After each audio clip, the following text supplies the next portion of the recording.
This is Optimal Living Daily, episode 129, A Thoughtful Guide to Gaining Self-Confidence by Joshua Becker of BecomingMinimalist.com. Get ready to maximize your potential with Optimal Living Daily, the podcast that brings you the best in personal development and productivity every day of the week. Your optimal life awaits. Now here's your host, Justin Malik.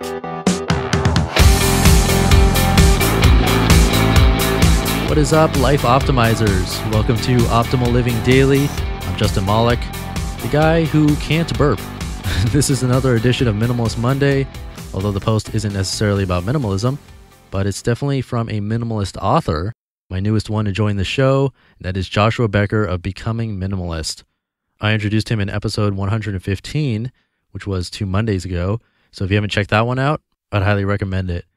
Before we jump in, just a little reminder that this is a free podcast that I do daily, a little bit for me to help overcome social anxiety, but a lot for you. I do hear from you about what you're struggling with and what you'd like to hear more of. And today's episode on self-confidence is just that. It's something that was asked for by a listener or two or more. But I also hear wonderful things from you saying how the podcast has helped or changed your life. And I really appreciate that. It means a lot to me and it keeps me motivated. So thank you for that. But I still have the bills to pay on this. So if you want to help keep this show alive, you can visit me online at oldpodcast.com and you can become a patron of the show. You can contribute any amount you like once or a little bit monthly, whatever works for you. And anything is always greatly appreciated by me. And it goes a long way to keep this podcast and Optimal Finance Daily alive. So once again, you can become a patron at oldpodcast.com. And that's it for my little speech. It's time to hear this post and start optimizing your life. A Thoughtful Guide to Gaining Self-Confidence by Joshua Becker of BecomingMinimalist.com. Quote, "Too many people overvalue what they are not and undervalue what they are." Malcolm S. Forbes. The importance of self-confidence in our lives cannot be overstated.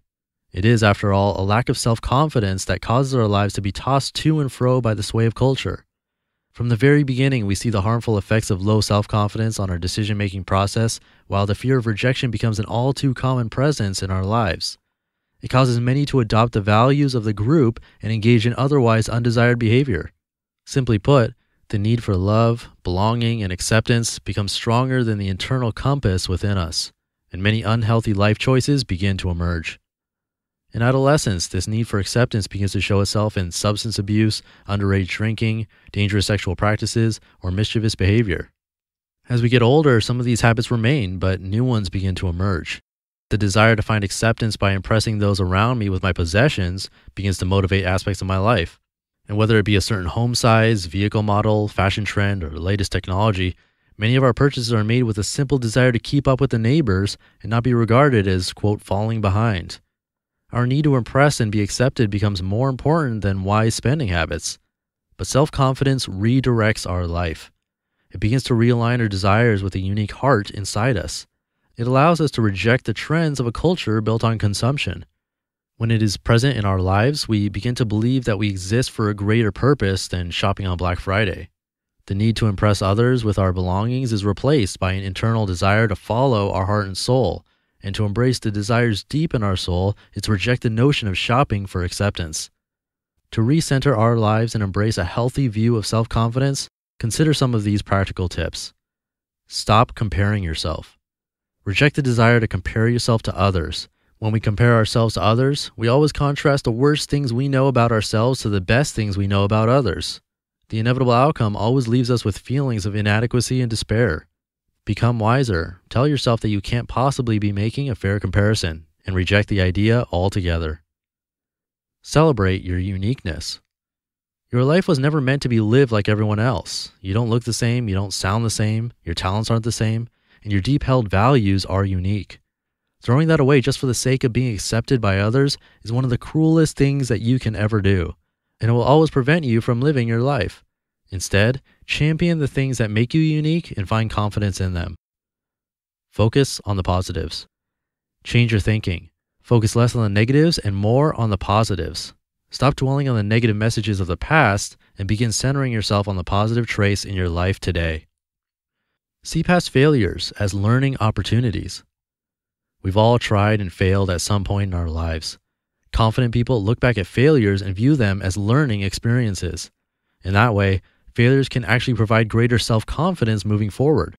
Learn from your mistakes and try again. Remember that it's not over when you lose, it's over when you quit. Help someone. One of the most important steps to finding self-confidence in your life is to give yourself to others. Serving another person almost always results in the healthy realization that you are important in this world, that you have something to offer, and that the world is more beautiful because of your presence.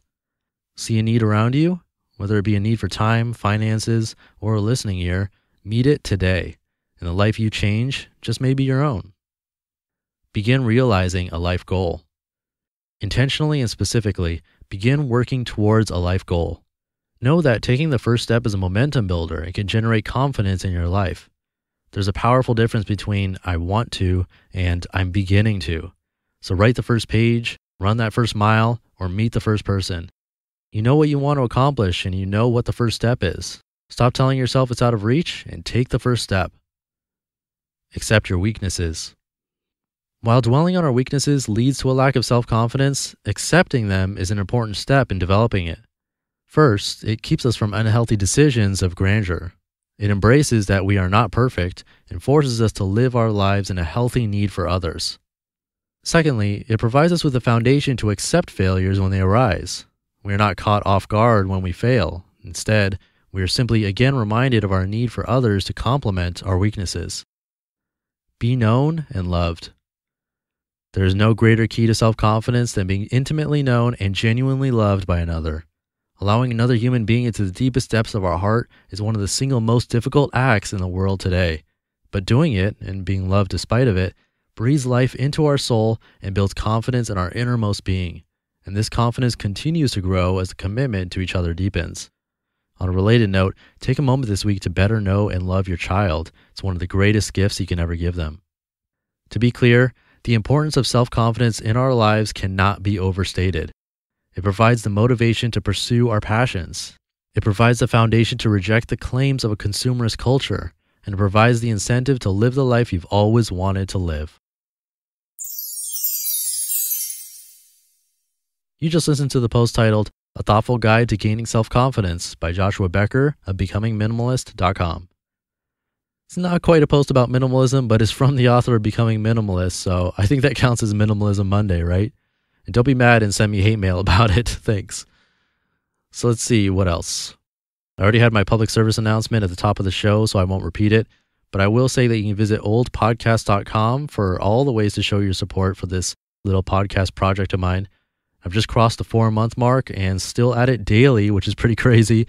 And I really hope it's helping you as much as it is me. If you listen every day, I'm sure it will have an impact. And of course, I'll love you for always tuning in. So that's it for today. Have a great week. Keep up that confidence, and I'll see you tomorrow where your optimal life awaits. Hey, this is Dan from the Optimal Finance Daily podcast, which is a lot like this show, except more focused on personal finance. Justin handpicks the best posts he can find from blogs and authors like Ramit Sethi, Mr. Money Mustache, and more, and I read them to you 5 days a week. So if you enjoy this podcast, come on over and subscribe to Optimal Finance Daily too. And together, we'll optimize your financial life. You've been listening to Optimal Living Daily. Be sure to hit the subscribe button to stay up to date on each new episode. And head to oldpodcast.com, that's OLDpodcast.com, for a free gift as well as more actionable tips and resources to help you maximize your potential. Thanks for joining us, and remember, your optimal life awaits.